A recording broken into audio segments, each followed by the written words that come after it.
नमस्कार, आप देख रहे हैं आपका अपना चैनल हिंदी खबर। मैं हूं आपके साथ सुनील सिंह पौरुष, लेकर हाजिर हूं आपका खास कार्यक्रम जो कहूंगा सच कहूंगा। उत्तर प्रदेश की राजनीति में एक नया विवादित अध्याय शुरू हुआ है और इस विवाद का आरंभ हुआ समाजवादी पार्टी के मीडिया सेल के जरिए। दरअसल समाजवादी पार्टी के मीडिया सेल ने उप मुख्यमंत्री ब्रजेश पाठक के डीएनए को लेकर पोस्ट किया, जिसमें ब्रजेश पाठक के खिलाफ अभद्र बातें लिखी गईं। विवाद बढ़ा तो पोस्ट डिलीट कर दिया गया। समाजवादी पार्टी के लोग कंफ्यूजन में रहे। पार्टी की प्रवक्ता बोले कि मीडिया सेल से हमारा कोई लेना देना नहीं, लेकिन अखिलेश यादव ने उन्हें अपना माना। समाजवादी पार्टी के मुखिया ने कहा कि पाठक के कमेंट से उनके लोग अपना धैर्य खो बैठे। हम तो कृष्ण के वंशज हैं। उधर बीजेपी के लोग सड़क पर उतर आए और अखिलेश यादव का पुतला जलाया। ऐसे में सवाल यह है कि क्या राजनीति में विरोध के नाम पर सड़क छाप भाषा उचित है? कहां तक उचित है? रिपोर्ट देखिए, फिर चर्चा होगी।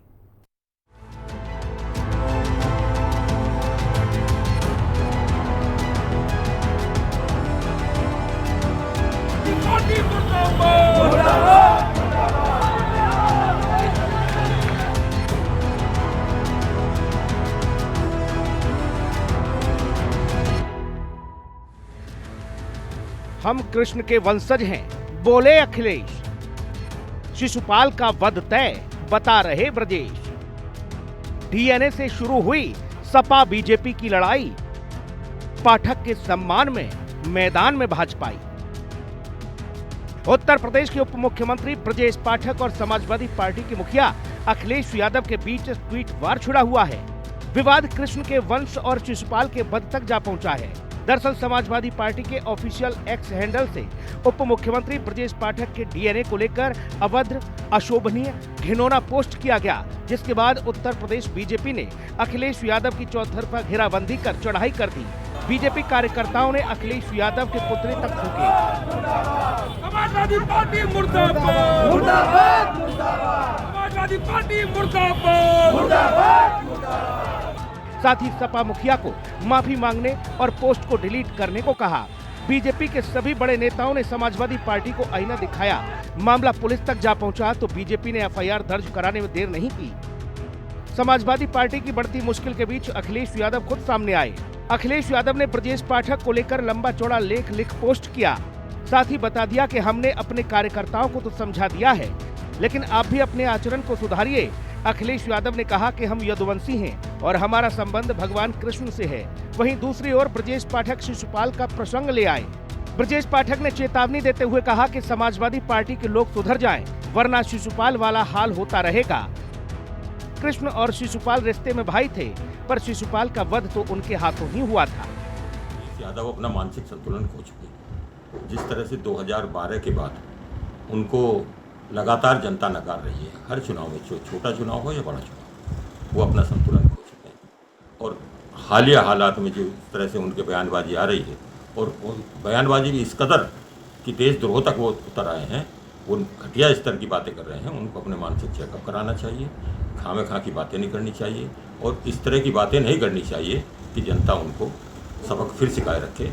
आने वाले समय में जनता उनको कभी माफ़ नहीं करेगी।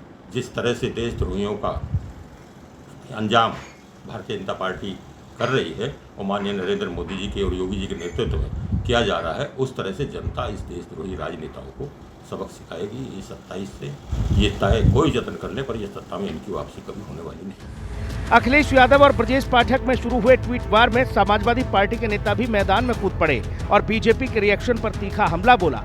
प्रदेश के नौजवान ने भारतीय जनता पार्टी को मौका दिया और इसलिए चुना कि उत्तर प्रदेश का माहौल अच्छा हो, उत्तर प्रदेश की स्वास्थ्य व्यवस्था अच्छी हो, उत्तर प्रदेश में कानून व्यवस्था अच्छी हो, उत्तर प्रदेश खुशहाल हो, उत्तर प्रदेश के नौजवान को रोजगार मिले।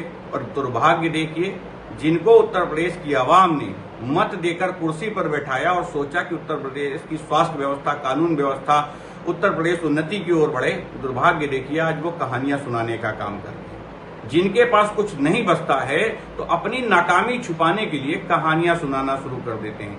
कभी भगवान श्री कृष्ण की कहानी, कभी शिशुपाल जी की कहानी, तमाम तरह की कहानियां सुना रहे हैं। उत्तर प्रदेश की जनता ने, उत्तर प्रदेश के नौजवानों ने, उत्तर प्रदेश की आवाम ने आपको इसलिए नहीं चुना था कि आप लगातार हमें कहानियां सुनाएं। जहां तो अखिलेश और ब्रजेश के बीच सियासी लड़ाई अब कहानी भगवान कृष्ण बनाम शिशुपाल की हो गई है। संकेत से ही विरोधी को निपटाने की तैयारी है। बात शुरू हुई थी डीएनए से, फिर लड़ाई पूर्व सीएम अखिलेश यादव और डिप्टी सीएम ब्रजेश पाठक में हुई है। ऐसे में कई सवाल उठ खड़े हुए हैं। सवाल ये कि उप मुख्यमंत्री ब्रजेश पाठक पर सपा ने घिनौनी टिप्पणी क्यों की। सवाल यह भी कि क्या कृष्ण के वंशजों का ऐसा आचरण होता है, और सबसे बड़ा सवाल ये कि आखिर किस हद तक और गिरेगा राजनीति का स्तर। लखनऊ से विक्रम सिंह राठौर और राहुल श्रीवास्तव के साथ ब्यूरो रिपोर्ट, हिंदी खबर। कई सारे सवाल हैं जिनके जवाब तलाशने का वक्त हो चला है। उधर बीजेपी उग्र हो गई है। भारतीय जनता पार्टी ने अखिलेश यादव के पीडीए को भी चैलेंज कर दिया, जहां समाजवादी पार्टी की ओर से ये कहा जाता है कि पीडीए में पिछड़ा, दलित और अगड़ा भी है, तो ऐसे में ब्राह्मणों का सम्मान कहाँ बचेगा। ये प्रश्न भी दागे जा रहे हैं कि एक ब्राह्मण नेता के लिए, उप मुख्यमंत्री के लिए इस तरह की अभद्र भाषा, इस तरह की शब्दावली, ये सड़क छाप गुंडों की होती है। लेकिन समाजवादी पार्टी की ओर से ये ट्वीट किया गया और इस पर अब राजनीतिक जो पारा है, सियासी पारा है, वो हाई है। मेहमानों से आपको रूबरू करा देते हैं। देवेंद्र प्रमुख, भारतीय जनता पार्टी के नेता हमारे साथ मौजूद हैं। देवेंद्र भाई का बहुत स्वागत है। रविंद्र सिंह जी, प्रवक्ता समाजवादी पार्टी, हमारे साथ हैं। रविंद्र भाई का बहुत स्वागत है। स्वामी दिव्यानंद महाराज जी, धर्मगुरु, हमारे साथ हिंदू धर्मगुरु मौजूद हैं। महाराज जी का बहुत स्वागत है। महाराज जी को शिशुपाल और कृष्ण की जो कहानी शुरू हुई है उस बीच में बुलाया गया है, उस पर उनसे थोड़ा समझने की कोशिश करेंगे। एडवोकेट तनुज दीक्षित, राजनीतिक विश्लेषक, आपसे कुछ ही क्षणों में हमारे साथ होंगे, उनका भी बहुत स्वागत है। रविंद्र सिंह जी, कृष्ण के वंशज हैं, लेकिन भाजपा पूछ रही है कि ऐसा आचरण होता है क्या, और राजनीति का स्तर जा कहां रहा है। वो ट्वीट तो आपने भी देखा होगा। सुनील भाई साहब, आपने बहुत सही बात कही है। सड़क छाप भाषा, अब जब नरेशन दे रहे थे, कुछ सड़क छाप भाषाएं बताता हूँ जी। डिप्टी सीएम ब्रजेश पाठक, सपा के डीएनए में गुंडई और अराजकता। फिर ब्रजेश पाठक, सपा के डीएनए में दंगा और फसाद। फिर कुछ सड़क छाप भाषा बताता हूँ। सीधा मुंह में बोला, सपा के डीएनए में लूट और अराजकता। फिर डीएनए स्पेशलिस्ट ब्रजेश पाठक, कांग्रेस और सपा का डीएनए एक। फिर DNA specialist Brajesh Pathak, Samajwadi party के डीएनए में अपराध और माफिया। ये डीएनए स्पेशलिस्ट है हमारे ब्रजेश पाठक की। मजबूरी है उनकी कि एक ऐसी पार्टी में आ गए हैं जहां चरित्र हनन और बदनाम करने की राजनीतिक रणनीति बनाई जाती है। इनके लोग भी हुए, वो चाहे प्रोफेसर बल्लाज माधव जी रहे हो, गोविंदाचार्य जी रहे हो, उमा भारती जी रही हो, कल्याण सिंह जी रहे हो, तो उठी चीज का निर्वहन कर रहे हैं। अब आती है महाराज शिशुपाल और भगवान श्री कृष्ण की बात। दोनों लोग सगे रिश्तेदार थे। जब शिशुपाल पैदा हुए तब 4 हाथ और 3 आंखें थी। तब ये कहा गया कि कोई जो गोद में लेगा तब ये सामान्य मनुष्य हो जाएंगे। उसी प्रकार से इस भारतीय जनसंघ को हम लोगों ने गोद में लिया था, तब ये राजनीति में आई थी। लेकिन एक शर्त थी कि जो गोद में लेगा वही वध भी करेगा। तो हमने गोद में लिया तो वध भी हम ही करेंगे अपने धर्म के अनुसार। और 100 बार मौका दिया था भगवान श्री कृष्ण ने कि गाली मत दो। फिर 101वीं बार में जाके सुदर्शन चक्र का प्रयोग करके निकाला। तो ये माना जाए समाजवादी पार्टी का जो ट्वीट था वो सुदर्शन चक्र था? नहीं, अभी तो आना बाकी है। अभी तो सुदर्शन चक्र आना बाकी, अभी 100 पूरा नहीं हुआ है। जो आपने अभी तक ट्वीट, जो रविंद्र भाई आपने जो ट्वीट गिनाए, उससे और ज्यादा कहीं गए गुजरे ट्वीट हमने राजनेताओं के देखे हैं, लेकिन ऐसा ट्वीट नहीं देखा जो मीडिया सेल के द्वारा किया गया आपके, और व्यक्ति विशेष को टारगेट करके। व्यक्ति विशेष को टारगेट करके भारतीय जनता पार्टी ने देशी और विदेशी कंपनियों को करोड़ों अरबों रुपए देके हमारे नेता के गलत ब्रांडिंग कराई थी और कांग्रेस के नेताओं की गलत ब्रांडिंग कराई थी। इससे ज्यादा निजता राजनीति में हो ही नहीं सकती भाई। आप तो कृष्ण के वंशज हैं भैया, समाजवादी पार्टी कृष्ण की वंशज है जी। फिर इस तरह का ट्वीट कैसे किया था? 100 बार अभी तो कहाँ हुआ? 100 बार माफ तो कर ही रहे हैं, अभी भी माफी कर रहे हैं। और गोद में हमने ही बैठाया, तब ये राजनीति में आए। अरे भाई ठीक है, भाई देवेंद्र प्रमुख वो कह रहे हैं हमने गोद में बिठाया था इसलिए हम माफ भी कर रहे हैं, ये सारी चीजें हैं, लेकिन उस पर अभी कोई कुछ कहने को तैयार नहीं कि उस ट्वीट का क्या, वो 50 ट्वीट उन्होंने गिना दिए ब्रजेश पाठक के, बोले लो वो भी करते हैं ऐसे। देखिए आज सुनील सर विश्लेषण जिस तरह से किया हमारे साथी ने, अगर विश्लेषण हो तो अच्छे से होना चाहिए, और विश्लेषण अच्छी बात है। कृष्ण और राम दो ऐसे नाम है देश में, हम सब उन्हीं के वंशज है। आप मान रहे हो, अच्छी बात है, मुझे बहुत अच्छा लग रहा है।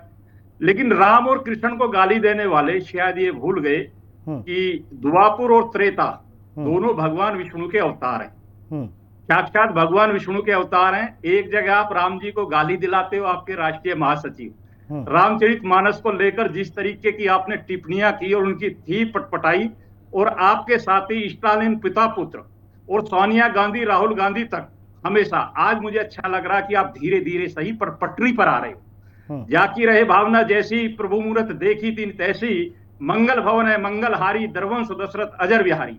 आज मंगल हो रहा है, अखिलेश जी को भी धीरे धीरे समझ में आ रहा है कि ओम कृष्णाय वासुदेवाय हरे परमात्मने प्रणत क्लेश नाशाय गोविंदाय नमो नमः। गोविंदाय आपके बुद्धि को शुद्ध करे, भगवान कृष्ण की कृपा हो। आप झूठे वंशज बनकर जितने दिन तक अपनी राजनीति करते रहे, भगवान कृष्ण को गाली देते रहे, राम के अस्तित्व को मिटाते रहे, आज धीरे धीरे किसी भी तरीके से आपकी बात समझ में आने लगी है। और हम चाहते हैं कि रामकृष्ण का देश है, और हमारी लड़ाई है आपसे कि आप बात करिए, आप चर्चा करिए। आप एक समुदाय की चर्चा करते हैं, एक समुदाय की बात करते हैं, और बहुसंख्यक जो समुदाय है इस देश का, जो 70 वर्षों तक तरस रहा है, तड़प रहा अपने अधिकारों के लिए, अपने अधिकार जो हनन हुए, कांग्रेस हो या आप जैसी पार्टियां हो, हमेशा सनातन को, हिंदुत्व को मिटाने का काम करती रही और उनको गालियां देती रही। आज हम वही प्रयास आपको जो बता रहे थे, आपकी समझ में आने लगा है कि ये देश जिनका है उनकी बात होगी, उनकी चर्चा होगी, रामकृष्ण की चर्चा होगी और लोकतंत्र की चर्चा होगी। और आज भारत का लोकतंत्र दुनिया ठीक है महाराज जी, आपके पास और भारत की ताकत भी आज बाद में आऊंगा। पहले तनुज दीक्षित हमारे साथ जुड़ गए, राजनीतिक विश्लेषक। तनुज भाई का बहुत स्वागत है। तनुज जी, राजनीति का और इससे ज्यादा स्तर क्या गिरेगा? ट्वीट आपने देखा होगा,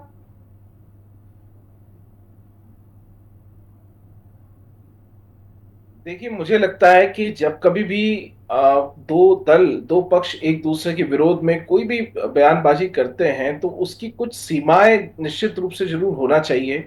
हम देख रहे हैं कि आज के दौर में जो सीमाएं हैं वो बेवजह ही आरोप प्रत्यारोप करके और उनको उस तरीके से लांघा जाता है जो मुझे राजनीति के दृष्टिकोण से उचित नहीं लगता है। मुझे लगता है राजनीति सिर्फ एक दूसरे पर कीचड़ उछालना ही नहीं है। राजनीति का एक जो प्रारूप है, एक जो स्वरूप है, वो अपने आप में कुछ दूसरा होना चाहिए और ये चीजें बेहतर होगा, क्योंकि जिस तरीके से दल अपने अपने स्तर पे आए दिन जिस तरीके से बयानबाजियां तंज कसता है, पौराणिक कथाओं के ऊपर, इतिहास के ऊपर बातों को लेकर के आए दिन कोई ना कोई विवाद, और हम कई सारे विषयों पे ऐसा देखते हैं, अनावश्यक रूप से ऐसी स्थितियां निर्मित होती हैं, चाहे देश में हम कहीं भी देखें। ये मामला सिर्फ सपा भाजपा का नहीं, हम हमेशा देखते हैं कहीं भी राष्ट्र में ऐसे कई सारे विवादास्पद बयानबाजियां होती हैं जिसके ऊपर उन टिप्पणियों के बाद में एक बहुत बड़ा राजनीतिक भोकाल हमको देखने को मिलता है। तो कहीं ना कहीं इन सब चीजों पर मुझे लगता है कि इन चीजों को थोड़ा सा विराम और लगाम दोनों लगाने की आवश्यकता है। जी ठीक है महाराज जी, समाजवादी पार्टी कृष्ण की वंशज है, उधर से कहा जा रहा है कि शिशुपाल का वध भी उन्होंने ही किया। ये शिशुपाल और समाजवादी पार्टी जो वंशज बता रही है, ये मसला क्या है, थोड़ा सा उस पर डालिए प्रकाश। और राजनीति से प्रेरित इस तरह की चीज़ें शायद नहीं कभी सुनी न देखी हो। कोई कुछ भी एक व्यक्ति के लिए, उप मुख्यमंत्री के लिए, कैसे पद पर आसीन वो व्यक्ति, उन्हें बताया जा रहा है, बताइए क्या डीएनए क्या है क्या नहीं है। शर्म आती है इस तरह की शब्दावली को सुनकर और देखकर पढ़कर। सुनील, ये निश्चित रूप से ये बिल्कुल लज्जाजनक बात है। मैं लज्जित हो रहा हूँ। सबसे पहले मैं ये बताऊं, कोई राजनीति से मैं कोई संबंध नहीं है, तो ये राजनीति जो भी करे, इन्हें अधिकार किसने दिया श्री राम को और श्री कृष्ण को अपने कटघरे पे खड़े करने का, उनके नाम का दुरुपयोग करने का, और विशेषकर ऐसी पार्टी जो हमेशा श्री राम का, श्री कृष्ण का, श्री राम मंदिर का, सनातन का, रामायण का हमेशा ये विरोध ही करती आई है, ऐसे लोग अभी सपा के जो श्रीमान जी बैठे हुए हैं, आदरणीय प्रवक्ता महोदय, इन्होंने तो एक 50 की लिस्ट बता दी और स्वयं वही कहा, उन्होंने उसी बात को दोहरा दिया। तो इनके लगता है डीएनए की बात करो, इनके डीएनए में ही वही है, धर्म का विरोध करना और सिर्फ विरोध ही करना, कुछ काम करना नहीं। यही कारण है कि उत्तर प्रदेश की जनता इन्हें एक सिरे से किनारे करके हाशिए पे ले गई। ऐसे समय में काम करना चाहिए, अच्छी ज्ञानी सकारात्मक बातें करनी चाहिए। महाराज जी रामकृष्ण के वंशज की इस तरह की भाषा, इस तरह की शब्दावली तो नहीं हो सकती। बिल्कुल नहीं, इसलिए बताया कि इनको अधिकार दिया देवी देवता स्वयं को जोड़ना और इस प्रकार के आचरण का प्रदर्शन करना जो बिल्कुल ही मान्य नहीं है। कोई भी सनातनी, कोई भी देश का व्यक्ति, किसी धर्म को मानने वाला यदि वो निष्ठावान धार्मिक है तो कभी वो इस बात को स्वीकार नहीं करेगा। यह अखिलेश यादव जी को समझनी चाहिए। इनके पार्टी के लोग, इनकी पार्टी, ये स्वयं बार बार देवी देवताओं का, रामायण का, ग्रंथों का, शास्त्रों का, संतों का, श्री राम मंदिर का लगातार अपमान करते रहे हैं। अब तो लज्जा आती इनके नाम से कि भगवान बचाए, ऐसे लोगों से तो राज चलना, फिर तो क्या होगी देश की स्थिति। और अभी तक इनके समझ में नहीं आ रही है कि जनता इन्हें किस प्रकार से नकारा है, उसके बाद भी इन्हें सुधी नहीं आ रही है। तो ये बहुत लज्जाजनक बात है और चिंताजनक बात है। आपकी पार्टी जो करे, किसने दिया है कि इस प्रकार की बातें करे और किसी धार्मिक व्यक्ति के मन को आप चोट पहुंचाए, उन्हें धार्मिक ये से आप उनकी आस्था को आप प्रहार करें, ये बिल्कुल अधिकार नहीं बनता है। और इन्हें तो एक बार मैं चाहता हूँ कि अगर आप सही में सज्जन व्यक्ति हैं रवि सिंह जी, तो आपने वही दृष्टांत दिया है जिसके बारे में आप बोलना शुरू किया, आप स्वयं वही, आपको माफी मांगनी चाहिए दर्शकों से। जी ये रविंद्र जी, वही प्रश्न, अगर कृष्ण के वंशज हैं तो ये भाषा स्वीकार नहीं किसी भी कीमत पर। वैसा बता रहा हूँ कुछ भाषाओं को। भारतीय जनता पार्टी के प्रवक्ता सनातन की बात कर रहे थे, आज आप दो बातों पे जोर दे रहे थे, शर्म और शब्दावलियां। जरा सुनिए, शब्द और शब्दावलियां और शर्म की बातें। प्रभु श्री राम अवैध संतान है, भारतीय जनता पार्टी की सरकार में कैबिनेट मंत्री कहता है। माता जानकी टेस्ट ट्यूब बेबी हैं कि भारतीय जनता पार्टी का पूर्व सीएम कहता है। हनुमान जी दलित हैं, वर्तमान मुख्यमंत्री कहते हैं। प्रभु जगन्नाथ नरेंद्र मोदी के शिष्य हैं, संबित पात्रा कहता है। विष्णु जी का अवतार स्वयं नरेंद्र मोदी जी बन जाते हैं और मोहन भागवत जी बताते हैं धर्म ग्रंथों में छेड़छाड़ है। भारत में संवैधानिक रूप से और धार्मिक रूप से इससे ज्यादा शर्मनाक बात नहीं हो सकती है, इससे ज्यादा सनातन का अपमान नहीं हो सकता, इससे ज्यादा खराब। एक सेकंड भाई साहब, एक सेकंड महाराज जी, एक सेकंड। तो क्या इन लोगों ने जिनका नाम लिया आपने, इन्होंने ये कहा कि मैं कृष्ण का वंशज हूं, मैं राम का वंशज हूं, और कहा तो फिर इस तरह की भाषा तो उनकी भी स्वीकार नहीं। जब आप कृष्ण के वंशज हो तो फिर आपके लिए तो ये टिप्पणी कितनी ज्यादा आघात पहुंचाने वाली आपके लिए ये, और आप दूसरों की चादर हटा रहे हो कि देखो भाई ये ऐसा कर रहे हैं तो हमने कर दिया तो क्या है। फिर कृष्ण से मत जोड़ो अपने आप को। फिर मुझे ऐसा लग रहा है कि बता देना चाहिए, बताया है ब्रजेश पाठक जी ने कि हम भी उसी के वंशज हैं, ब्राह्मण है करके। अब जरा सुन लीजिए और शर्मनाक बातें। जब हम सीएम हाउस से जनता हमको बाहर करती है, सीएम हाउस को गंगा जल से धोया जाता है। जब हमारे राष्ट्रीय अध्यक्ष जी मंदिर में जाते हैं तो गंगा जल से धोया जाता है। इससे ज्यादा शर्मनाक इस हिंदू धर्म वाले देश में, संविधान वाले देश में कुछ भी नहीं हो सकता है। लेकिन इनकी आदत है, इनका चरित्र है, विदेशी कंपनी हायर करेंगे, अपने लोगों को भी लक्षित करेंगे, विपक्षियों को भी लक्षित करेंगे सरकार बनाने के। तो इसलिए आपने ये ट्वीट करवाया कि चलो हम भी ठोक देते हैं। जब आप भारतीय जनता पार्टी की भाषा में बोलते हैं, खासकर मुख्यमंत्री जी की, ईंट का जवाब पत्थर से देंगे, वो बोलते हैं हर बात में, तो ऐसा हमारे कुछ कार्यकर्ताओं ने कर दिया है। उनको जिस प्रकार से भगवान कृष्ण के वंशजों को जवाब देना चाहिए, हमारे राष्ट्रीय अध्यक्ष जी ने वैसा जवाब बुला के दे दिया। अच्छा ठीक। भाई देवेंद्र प्रमुख जी, वो कह रहे हैं कि ईंट का जवाब पत्थर से वाला मसला है, इसलिए हमने जवाब दे दिया उनको, राष्ट्रीय अध्यक्ष जी ने। ये समझ नहीं आया मामला है। ये कोई चिंटू पिंटू कह देता तो चलो उस बात को नकारा भी जाता, उस पर चर्चा भी नहीं होती। समाजवादी पार्टी के ऑफिशियल ट्विटर हैंडल से जब ये चीजें पोस्ट होंगी और उसके बाद ये हो जाएगा कि वो किसी ने कर दिया होगा, बालक ने। देखिए सुनील सर, मैं वहीं से अपनी बात को शुरू करता हूं जहां आकर बात मैंने जो आपको बात कही थी, जो अब 70 वर्षों से इस देश में जो एक लड़ाई थी, अब 500 वर्षों तक इस देश के लोगों ने आजाद 70 वर्ष, अब हम 80 वर्ष के करीब जाने जा रहे हैं, 75 वर्ष प्लस हो गए थे, उसके बाद भी बात देखते रहे कि हमें राम मंदिर 500 वर्षों से जिसका इंतजार था, फिर भी इतना टाइम क्यों लगा। 2014 के बाद ये प्रक्रिया आकर इतनी जल्दी अमल में आ गई। जो 70 वर्षों में नहीं हुआ वो 10 वर्षों में कैसे हो गया। 370 हट गई, 35 हट गई, राम मंदिर बन गया, सनातन की शक्ति पूरी दुनिया मान गई, भारत का लोहा पूरी दुनिया मान गई, पाकिस्तान के घर में घुसकर 4-4 सर्जिकल स्ट्राइक कर ईंट का जवाब पत्थर से ऐसे दिया जाता जैसे हम दे रहे हैं। आप जो है ना त्रुटि कर वाणी बोल बोल कर सेना का मनोबल गिराकर, कभी आप कहीं उंगली उठाते हैं, कभी धर्म पर उठाते हैं, कभी सेना पर, कभी लोकतंत्र पर, कहीं नहीं टिकते।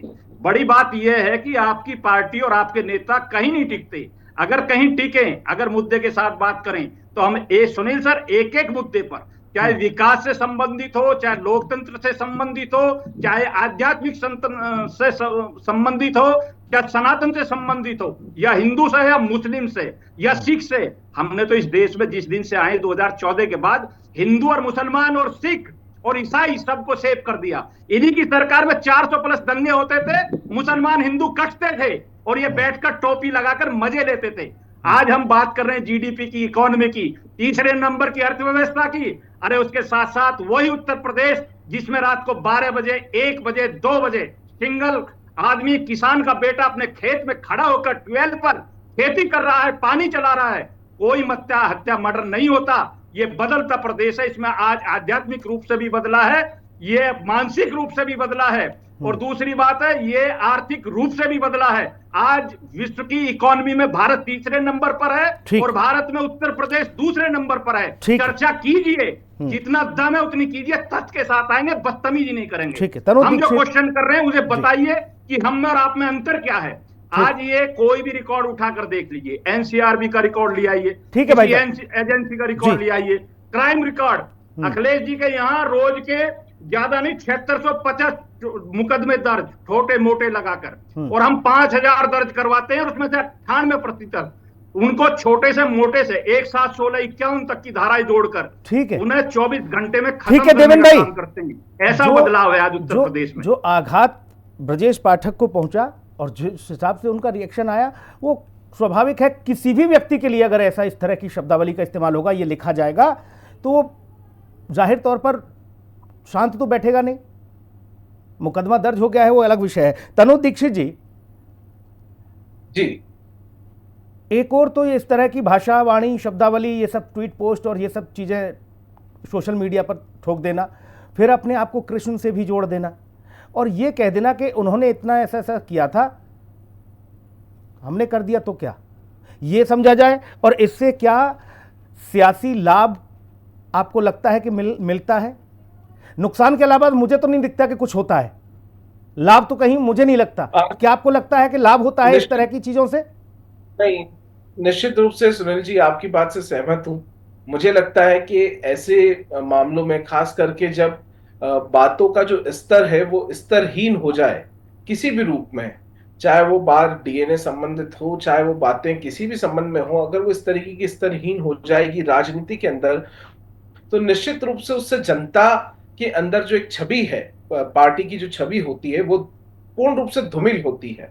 साथ ही ऐसे वाक्यों से जो कार्यकर्ता है, जो साथ वाले समर्थक है, उनके ऊपर भी काफी एक तरीके का तनाव और एक तरीके का वो देखने को मिलता है। कहीं ना कहीं अच्छे शब्दों का चयन राजनीति के अंदर होना चाहिए, अच्छे वक्तव्यों का चयन राजनीति के अंदर होना चाहिए, और कभी भी कंपैरिजन की जो चीजें हैं वो कभी, मुझे लगता है, भगवानों से, देवताओं से, किसी भी रूप की पौराणिक कथाओं से, हिंदू धर्म शास्त्रों से लेकर के आना, मुझे कहीं ना कहीं वो चीजें समझ कम आती है। सुनील जी, हो सकता है मेरा अपना खुद का एक सोच हो, लेकिन मुझे लगता है कि जो देवी देवता हैं, कोई भी धार्मिक आस्थाएं हैं, इन सबको राजनीति से परे दूर रखना चाहिए और हमें सभी धर्मों का सम्मान करते हुए राजनीति के अंदर एक क्लीन छवि बनाने का प्रयास निश्चित रूप से होना चाहिए, जो आज के समय में नहीं देखने को मिल रहा है। खास करके जो सियासत का जो पारा है, और जिस तरीके से बड़े ट्विटर हैंडल पे हम देखते हैं बड़े दल के नेताओं के द्वारा, बड़े दल की पार्टियों के द्वारा जिस तरीके की ट्विटर्स पे बातें हमने पढ़ी, निश्चित रूप से कहीं ना कहीं एक दिल को असहज सा महसूस होता है, और ऐसी बातें दिल को चुभती है। महाराज जी, दुनिया भर की कीचड़ उछालने के बाद क्या देवी देवताओं को अपना सुरक्षा कवच बनाने की कोशिश होती है क्या?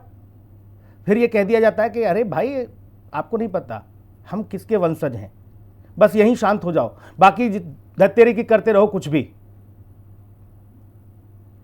पहली बात तो देवी देवताओं से स्वयं का तुलना करना, उनसे संबंध रखना अपनी राजनीति में किसी इस प्रकार के बिल्कुल ये शोभा नहीं।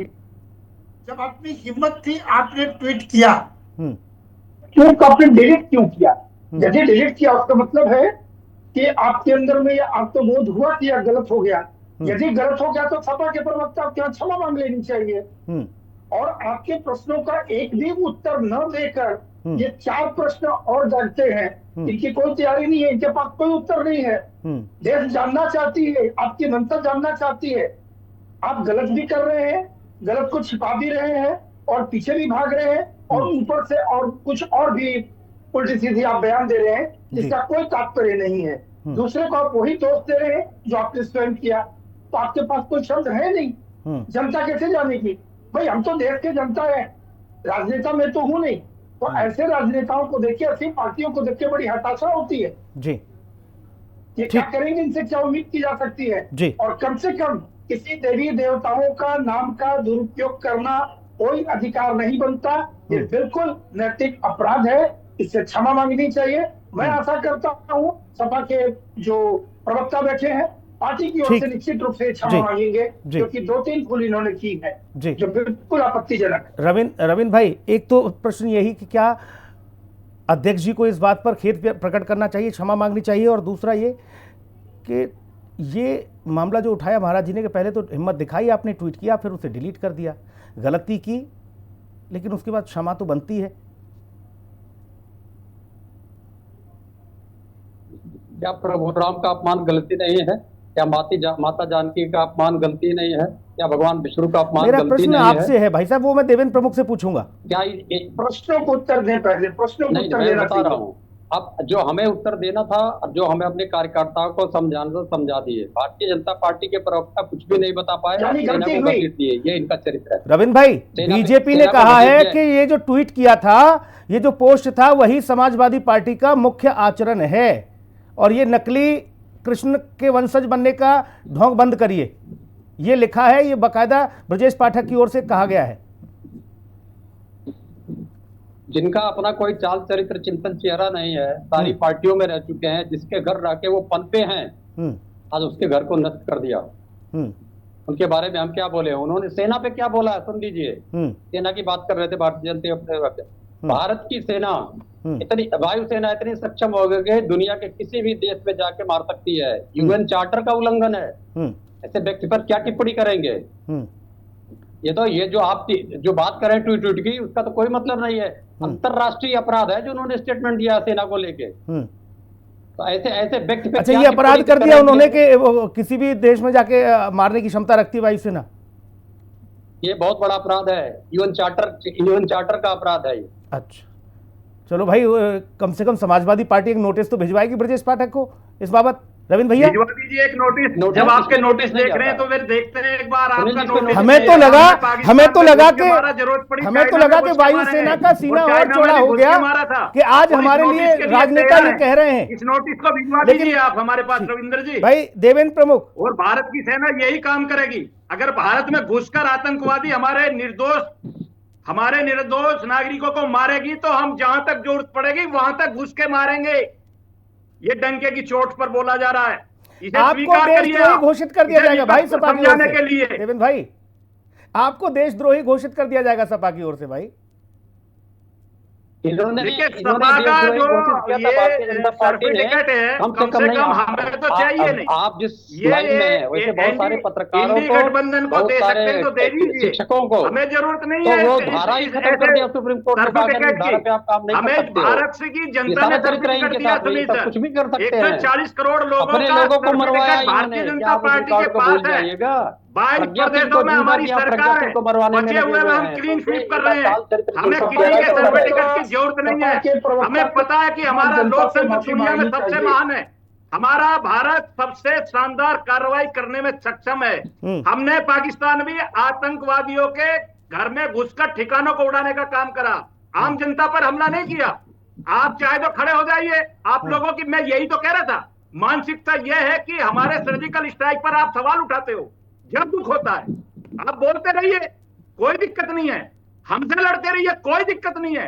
भारत के सैनिकों के सम्मान में आप बोलेंगे तो निश्चित वेंटिलेटर पर राजनीतिक डेथ आपकी होनी है और जाना पड़ेगा आपको। रविंद्र भाई, एक बात अध्यक्ष जी ने लिखी आपके ट्वीट के दरमियान, जब उन्होंने ट्वीट किया, उन्होंने लिखा कि हमारे जो कार्यकर्ता थे आघात हुए आपकी टिप्पणी से, और आप कह रहे हो कि ब्रजेश पाठक पर क्या बोले भाई, कोई लेना देना नहीं। आपके अध्यक्ष जी मान रहे हैं कि भाई आपकी टिप्पणी से हमारे कार्यकर्ता को बड़ा आघात पहुंचा, यानी कि उनमें बारूद ज्यादा है, और आप बिल्कुल बता रहे हो कि सुतली बम निकले। तो किसकी बात सही मानूं, आपकी या अध्यक्ष जी की? मैं बोल चुका हूं सुनील भाई, मैं बोल चुका हूं, आप भी उसको रिपीट कर चुके हैं कि ईंट का जवाब पत्थर से। यही बात जब उत्तर प्रदेश के मुख्यमंत्री कहते हैं कि मैं क्षत्रिय वंश में जन्म लिया हूं, सारे देवी देवता क्षत्रिय, क्या माफी नहीं मांगनी चाहिए इस ट्वीट पर? वो इस प्रकार का अपमान कौन करेगा? इस ट्वीट पर माफी नहीं मांगनी चाहिए? माफी योगी आदित्यनाथ को मांगनी चाहिए, माफी भारतीय जनता पार्टी को मांगनी चाहिए हमारी देवी देवताओं का अपमान करने के लिए, और माफी इनको मांगना चाहिए जो माननीय अखिलेश यादव जी को मंदिर में जाके गंगा जल धुलवाने थे, और ये माफी नहीं मांगेंगे। इसीलिए समाजवादी पार्टी नहीं जाती राम मंदिर है। सुनील भाई ठीक है, मैं तनुज भाई आपके पास आ रहा हूँ। तनुज भाई यही करना पड़ेगा। तनुज भाई मैं आपके पास आ रहा हूँ। बहन जी ने एक नारा दिया था उस बीच में, बहन जी की पार्टी का, तिलक तराजू और तलवार है, उसके बाद क्या हंस रहे हैं आज पार्टी का? यहां बात हो रही है पीडीए, हम सबका सम्मान करते हैं। अभी ब्राह्मण सम्मेलन भी समाजवादी पार्टी ने किया, और ये वो एक ब्राह्मण नेता उप मुख्यमंत्री का इतना सम्मान कर दिए ट्वीट करके कि आज सब लोग मैदान में आगे पुतला फूका जा रहा है अखिलेश यादव का। ये कैसा सम्मान है भाई, ये कैसा पीडीए है, क्या है ये मामला? देखिए, मुझे लगता है कि जब बात जातिगत रूप से आती है और जब ब्राह्मणों के लिए टिप्पणियां, एक तरफ वही है ना, एक हाथ में आप सम्मान कर रहे हैं, दूसरे हाथ में आप इस तरह का अपमान कर रहे हैं। तो देखिए, राजनीति के अंदर समांतर रूप से रहना, समांतर सोच को रखना और समांतर रूप से आगे बढ़ना, यही राजनीति का सबसे बड़ा मूल मंत्र होता है। मुझे लगता है जो भी दल इसको लेकर के साथ करके आगे बढ़ता है, वही दल में हमेशा आप देखेंगे कि उसको फायदा हमेशा पहुंचता रहेगा। लेकिन कहीं ना कहीं जिस तरीके से आज यहाँ पर जो ट्विटर के माध्यम से जो टिप्पणियां हुई है, वो बेहद असहज, निंदनीय टिप्पणी है। ऐसी कोई भी टिप्पणियों को सहज रूप से नहीं देखा जा सकता है। वो बात सिर्फ एक पर्टिकुलर ट्वीट की नहीं है, बात है शब्दों के चयन की, भावनाओं की, और जिस तरीके से वहां पर ना जाने किन किन रोड़ों का उल्लेख किया गया, ये दर्शाता है कि किस तरह की मानसिकता का इस्तेमाल ऐसे ट्विटर के अंदर किया गया, ऐसे ट्वीट के अंदर किया गया, और ना जाने उसमें क्या बोलना चाह रहे थे, जो उसको चुनिंदा शब्दों में वहां पर समेट करके लिखा है। बेहद एक निंदनीय रूप से उसको निंदा करेंगे। मैं एक चीज और समझना चाहता हूं तनुज भाई, अखिलेश यादव जी के ट्वीट में ये बात है कि जब आप कोई ऐसी भौड़ी टिप्पणी करते हैं तो वंशावली, पूर्वज और न जाने कहां कहां, तब जाकर बोले हम यदुवंशी हैं, वहां तक चीजें पहुंचती हैं। अब ये बताओ, ब्रजेश पाठक को आप कोट करके उप मुख्यमंत्री को ये लिखोगे, उनके माँ को, पिता को, जब आप ये बातें बताओगे कि आपको तो पता ही नहीं है क्या है, मुझे बोलने में लज्जा आ रही है, उनका तो आपने सबका दिवालिया निकाल दिया भाई, पूरे कुनवा खानदान का, उनके सब।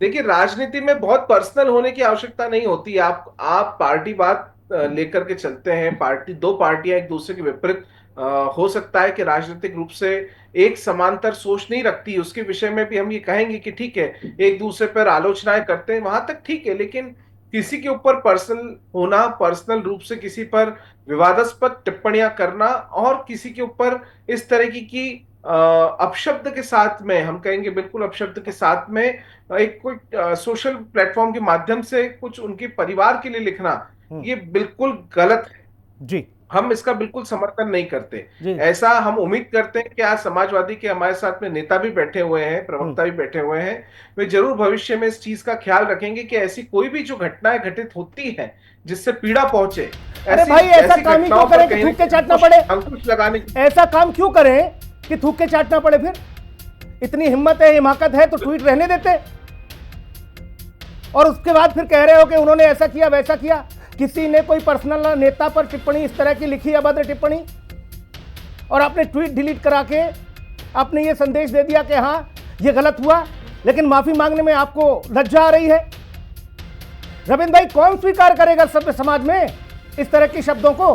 किसी भी व्यक्ति विशेष के लिए, पार्टी का निचला स्तर का कार्यकर्ता क्यों ना हो, आखिरी लाइन का व्यक्ति क्यों ना हो, वो पंक्ति का झोला डंडा उठाने वाला क्यों ना हो, किसी के लिए आप कैसे ये सब लिख सकते हैं भाई? और उसके बाद बताते हो कि हम यदुवंशी हैं, हम भगवान श्री कृष्ण के वंशज हैं, भगवान श्री कृष्ण के वंशज हैं, और दूसरी तरफ ये जनाजा निकाल रहे हो दूसरे का। इसीलिए महाराज जी को बुलाया था कि कम से कम राजनेता भाई देवी देवताओं को तो बख्श दे। टिप्पणी हुई, अध्यक्ष जी का रिएक्शन आया, बहुत अच्छा लगा, लेकिन उसी के साथ खेद व्यक्त कर लेते तो और ज्यादा अच्छा होता। उसमें यह नहीं कि समाजवादी पार्टी का वोट बैंक बढ़ता, लेकिन आप कह देते हो कि इन्होंने ऐसा किया वैसा किया। मैली चादर किसी को स्वीकार नहीं भैया, गंदगी कोई नहीं रखना चाहता। अगर बदबू में भी आपको खुशबू आ रही है तो फिर ठीक है। बहुत शुक्रिया चर्चा में जुड़ने के लिए, बहुत धन्यवाद। खास कार्यक्रम इतना ही, नमस्कार।